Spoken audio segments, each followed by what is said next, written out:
नमस्कार, मंडल news bulletin में आपका स्वागत है। आइए पेश करते हैं आज के कुछ प्रमुख व मुख्य समाचार। अब तक यदि आपने मंडल न्यूज के इस चैनल को लाइक व सब्सक्राइब नहीं किया है तो जल्द से जल्द इस चैनल को लाइक व सब्सक्राइब जरूर कर दें।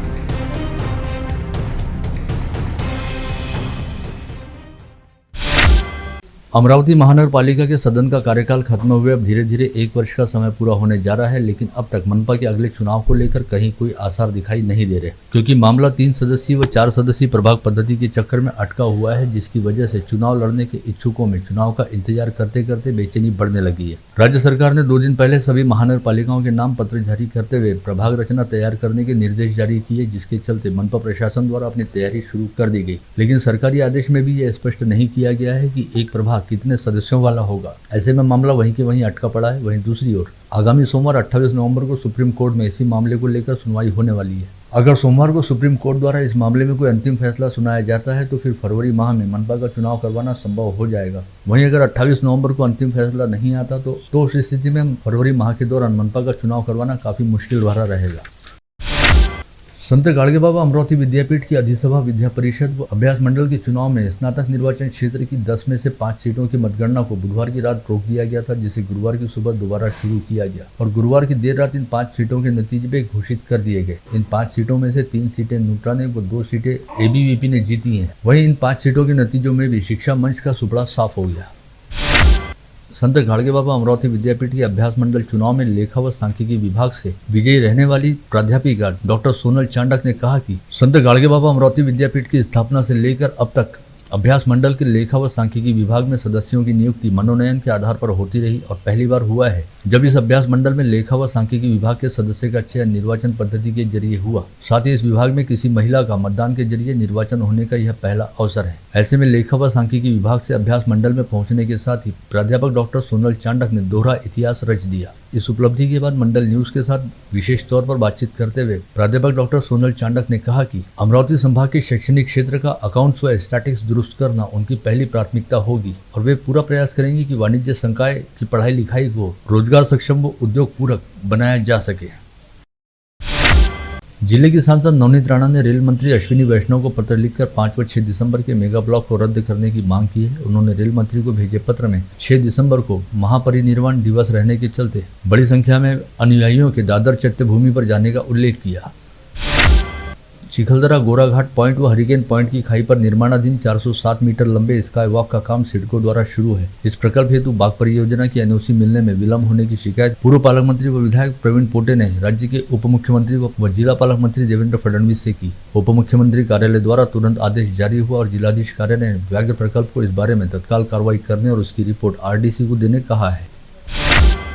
राज्य सरकार द्वारा स्वाधीनता के अमृत महोत्सव अंतर्गत महाराष्ट्र में 75 नदियों को पुनर्जीवित करने हेतु चलो नदी को जाने अभियान शुरू किया गया है। इसी अभियान के अंतर्गत अमरावती जिले की चंद्रभागा, खोला व पिंगलाई नदी को पुनर्जीवित किया जाएगा, जिसके लिए सरकार ने जिलाधीश की अध्यक्षता में 27 अधिकारियों की जिला स्तरीय समिति गठित की है और तीनों नदियों को पुनर्जीवित करने के लिए समन्वयक नियुक्त किए गए हैं। रिंग रोड का निर्माण कार्य पूर्ण करने के लिए बडनेरा जूनी बस्ती चमन नगर परिसर के अनेक पक्के मकान व नजूल की जगह पर रहने वाले लोगों को हटाया जाने वाला है। विगत 2 वर्षों से ये सभी नागरिक अपने पुनर्वसन की प्रतीक्षा में है और मनपा की उदासीनता के कारण यह काम धीमा चल रहा है। खास बात यह है कि क्षेत्र के विकास के लिए खुद नागरिक वहां से हटने के लिए तैयार है, लेकिन इसके बावजूद यह काम किस वजह से अटका हुआ है यह अब तक नागरिकों के समझ में नहीं आया है। ऐसे में परिसर वासियों द्वारा आरोप लगाया जा रहा है कि खुद मनपा प्रशासन द्वारा इस मामले को लेकर उदासीनता बरती जा रही है। देशव्यापी स्वच्छता सर्वेक्षण में महाराष्ट्र पिछड़ गया, ऐसी ही हालत अमरावती महानगर की रही। ऐसे में अमरावती महानगर पालिका अब जीवनमान निर्देशांक में सुधार के लिए प्रयासरत है। अंबानगरी को इस बार देश में उत्तम मानांकन ही मुख्य उद्देश्य रहने की जानकारी अधिकारियों ने दी। उन्होंने बताया कि स्वच्छता सर्वेक्षण के साथ नागरिकों से अपने महानगर के बारे में भी विचार व्यक्त करने को कहा गया है। 25 दिन पहले प्रभात चौक पर हुई भयंकर इमारत हादसे के बाद हरकत में आई महानगर पालिका की तोड़क कार्रवाई में आज जवाहर गेट टांगा पड़ाव मार्ग पर परकोटे से सटी ककरानिया की पटाखा दुकान को पूरी तरह से जमींदोज कर दिया गया। मनपा के उप अभियंता काजी व सहायक अभियंता मांडवे की देखरेख में यह तोड़ू कार्रवाई हुई। इस दौरान पुलिस का तगड़ा बंदोबस्त लगाया गया था।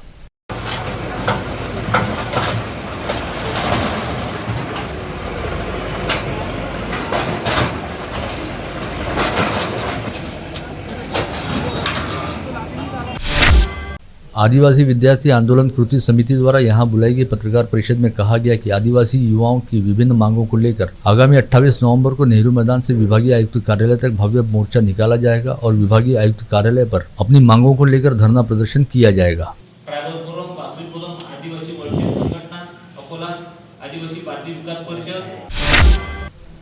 रोजाना की तरह कचरा गाड़ी लेकर शेख जमील नामक चालक अंसार नगर में कचरा उठाने गया। इस समय 2 से 3 आरोपियों ने गालियां देते हुए कचरा उठाने से मना किया और शेख जमील पर लाठियों से हमला किया। इस घटना का विरोध करते हुए आरोपियों के खिलाफ कड़ी कार्रवाई की मांग को लेकर कर्मचारियों ने काम बंद आंदोलन करते हुए नागपुरी गेट पुलिस थाने में आरोपियों के खिलाफ शिकायत दर्ज कराई।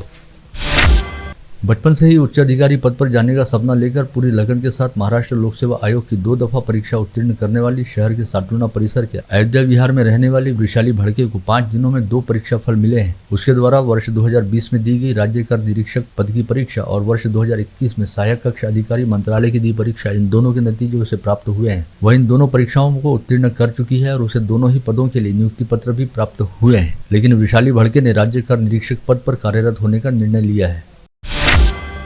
महाराष्ट्र लोक सेवा आयोग की गढ़ ब मुख्य सेवा परीक्षा में तहसील के अनकवाड़ी के अल्पभूधारक किसान गोवर्धन मुंद्रे के बेटे हर्षल मुंद्रे ने सफलता प्राप्त की है, जिसके बाद हर्षल बिक्री कर निरीक्षक बनने जा रहा है।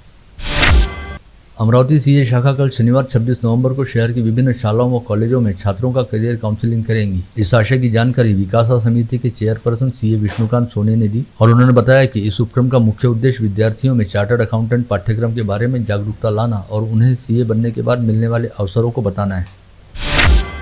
शहनाई म्यूजिकल ग्रुप व सारे क्रिएशन द्वारा कल 26 नवंबर को शाम 6 बजे मातोश्री विमलाबाई सभागार में पुराने मधुर व श्रवणीय गीतों का नजराना कार्यक्रम आयोजित किया गया है। इस चैरिटी शो से होने वाली आमदनी से वुमेन्स फाउंडेशन और भिवापुरकर अंध विद्यालय को सहायता निधि दी जाएगी, ऐसी जानकारी आज दोपहर यहां बुलाई गई पत्रकार परिषद में दी गई। अंध विद्यालय भिवापुरकर अंध विद्यालय व वुमेन्स फाउंडेशनच्या वतीने आम्ही हा कार्यक्रम मदतीकरता घेण्यात आलेला आहे। या कार्यक्रमाचा सर्व इतरस्त जे अमरावतीकरांनी संगीतमय कार्यक्रमाचा लाभ घ्यावा अशी मी त्यांना विनंती करतोय। हा जो संगीतमय कार्यक्रम आहे हा श्रीमती विमलाबाई देशमुख सभागृह जे आहे शिवाजीनगरमध्ये इथे उद्या संध्याकाळी 6 वाजता ठेवलेला आहे। त्याच्यामध्ये जुन्या हिंदी चित्रपटातील सुमधुर गीते श्रोत्यांना ऐकावयास मिळतील, तर अमरावतीवासियांनी या कार्यक्रमाचा जास्तीत जास्त लाभ घ्यावा। राज्य परिवहन निगम की एक बस आज सुबह 8 बजे के दौरान चांदू रेलवे के मच्छी तालाब के पास सड़क से नीचे उतर गई। इस बस में सवार 20 यात्रियों की जान सौभाग्य से बाल बाल बच गई और किसी को कोई खास चोटें नहीं आई। खामगांव डिपो की यह बस वर्धा से निकलकर अकोला की ओर जा रही थी। यवतमाल जिले के बाबुलगांव नामक छोटे से गांव में गुटखा तस्करी का एक बड़ा नेटवर्क चलाया जा रहा था, जहां पर मध्य प्रदेश के इंदौर से गुटखे की आयात की जा रही थी। इसकी गोपनीय जानकारी मिलते ही यवतमाल पुलिस की स्थानीय अपराध शाखा तथा अन्न व औषध प्रशासन विभाग द्वारा संयुक्त रूप से कार्रवाई करते हुए छापा मारा गया और 71 लाख रुपए का प्रतिबंधित गुटखा बरामद किया गया। यह यवतमाल जिले से क्षेत्र में गुटखे को लेकर अब तक की सबसे बड़ी कार्रवाई बताई जा रही है। गुटखा तस्करी के इस पूरे नेटवर्क के पीछे अमरावती से वास्ता रखने वाले विक्की नामक गुटखा किंग का हाथ बताया जा रहा है और यवतमाल के बाबुल गांव में पकड़ा गया गुटखा भी विक्की नामक गुटखा तस्कर का ही बताया गया है, जो यवतमाल के बाबुल गांव से दामनगांव रेलवे, चांदू रेलवे, नेर तथा नांदगांव खंडेश्वर होते हुए अमरावती भेजा जाना था। साथ ही इसमें से कुछ माल तलेगांव व तिवसा के लिए भी भिजवाया जाना था, लेकिन इससे पहले ही पुलिस व एफडीए ने संयुक्त रूप से कार्रवाई करते हुए 71 लाख रुपए मूल्य के गुटखे की खेप को पकड़ लिया। गुजरात के अहमदाबाद से छत्तीसगढ़ के लिए ट्रक में लादकर भेजे गए करीब 27 टन एल्यूमिनियम प्लेट को चुरा लेने का मामला उजागर होने के बाद मुर्शी पुलिस व ग्रामीण अपराध शाखा ने संयुक्त रूप से कार्रवाई करते हुए मुर्शी शहर के कबाड़ व्यापारी के यहाँ छापा मारा और 70 लाख रुपए मूल्य के एल्यूमिनियम प्लेट को बरामद करने में सफलता प्राप्त। चोरी का माल खरीदने वालों में मुर्शी के पिंपलपुरा निवासी कबाड़ व्यवसायी अलीम खान, सलीम खान व उसके सहयोगी अजहर खान, हाफिज खान का समावेश था। वहीं ट्रक के ड्राइवर व क्लीनर की अभी तलाश जारी है। राजापेट पुलिस थाना क्षेत्र अंतर्गत सातुर्णा परिसर में सीपी डॉक्टर आरती सिंह के विशेष पथक ने छापा मारकर सचिन वासुदेव यूरोनो नामक क्रिकेट सट्टा बुकी को भारत न्यूजीलैंड के T20 मैचों पर सट्टा लगाते हुए रंगे हाथ गिरफ्तार किया, जिसे आगे की कार्रवाई के लिए राजापेट पुलिस के हवाले कर दिया गया। चांदूर बाजार के गांधी चौक की सराफा लाइन के इलेक्ट्रिक वस्तुओं के दुकानदार चंदन डिठोर की हत्या के सिलसिले में थानेदार नरेंद्र पेंदोर व उनकी टीम ने कार्रवाई करते हुए 3 आरोपियों को कल देर रात धर दबोचा, जिनमें सागर शेवतकर, अतुल शेवतकर व ऋषिकेश काटोले का समावेश है। तीनों आरोपियों को कोर्ट में पेश किया गया। उमेश कोल्हे हत्याकांड के मामले की जांच कर रही केंद्रीय जांच एजेंसी का दल कल गुरुवार को एक बार फिर अमरावती शहर पहुंचा। एसपी बनसोड़े के नेतृत्व में अमरावती पहुंचे 4 सदस्यीय दल ने 2 दिनों से कोतवाली पुलिस थाने में डेरा डाले रखा हुआ है। एनआईए के दल ने इस मामले की चार्जशीट अदालत में दायर करने से पहले अमरावती आकर हिरासत में लिए गए सभी आरोपियों के परिवार के 8 सदस्यों के बयान दर्ज किए हैं। यह गोपनीय फाइनल रिपोर्ट तैयार करने के बाद एनआईए का दल अदालत में चार्जशीट दायर करेगा। वाशिम तहसील कार्यालय के अनाज आपूर्ति विभाग के निरीक्षक अधिकारी नीलेश राठौड़ व उसके साथी अब्दुल हकीब ने 2 लोगों से 80,000 रुपए की रिश्वत मांगी और आपसी समझौता होने के बाद आपूर्ति विभाग कार्यालय में 70,000 रुपए की रिश्वत स्वीकारते हुए इन दोनों लोगों को एंटी करप्शन ब्यूरो विभाग के दल ने रंगे हाथ गिरफ्तार किया। इन दोनों लोगों ने शिकायतकर्ता व उसके दोस्त से शिव भोजन थाली के ठेके का बिल निकालने की एवज में रिश्वत मांगी थी। फ्रेजरपुरा पुलिस थाना क्षेत्र के चैतन्य कॉलोनी परिसर में सखा मंगलम कार्यालय के सामने 40 वर्षीय अमोल भांडे नामक युवक की ठंड से अकड़कर मौत हो गई। 3 दिनों के दौरान ये अपनी तरह की दूसरी घटना है। नागपुर गेट पुलिस थाना क्षेत्र के ट्रांसपोर्ट नगर से रात 3 बजे कत्ल खाने ले जाए जा रहे 12 गौवंश को विश्व हिंदू परिषद व गौरक्षक दल ने नागपुर गेट पुलिस की सहायता से बचाया और सभी गौवंशों को जीवन दान दिया गया।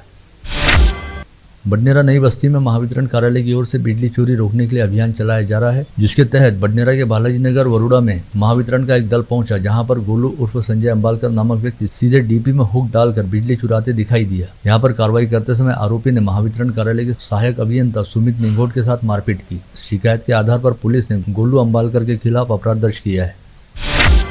जिला सामान्य अस्पताल में 5 वर्षीय बच्चे को इलाज के लिए लाया गया था, जिसके सिर में सीढ़ियों से फिसल जाने के कारण चोट लगी थी, परंतु इलाज के दौरान विनायक राउत नामक इस बच्चे की मौत हो गई।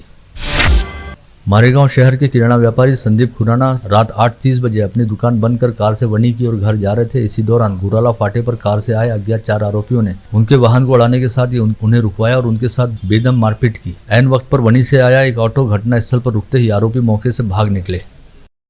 आप देख रहे थे मंडल न्यूज बुलेटिन। हमारे चैनल को लाइक करें, शेयर करें और हाँ, सब्सक्राइब करना ना भूलें। कल होगी आपसे फिर मुलाकात, तब तक के लिए धन्यवाद।